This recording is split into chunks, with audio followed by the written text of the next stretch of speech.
मैं चाहती हूँ कि अपनी बेटी का नाम तुम खुद रखो। उसके बाद जहां जाना है चले जाना, चाहे फिर मुड़कर कभी मेरी तरफ ना देखना।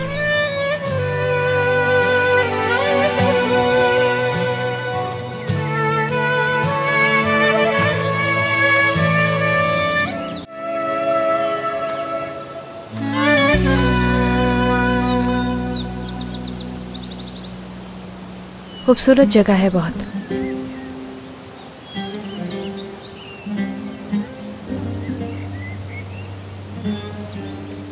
तो एमन ने तुम्हें बता ही दिया।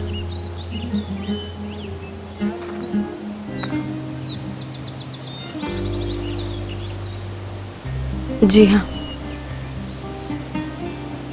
उसने बताया और मैं आ गई।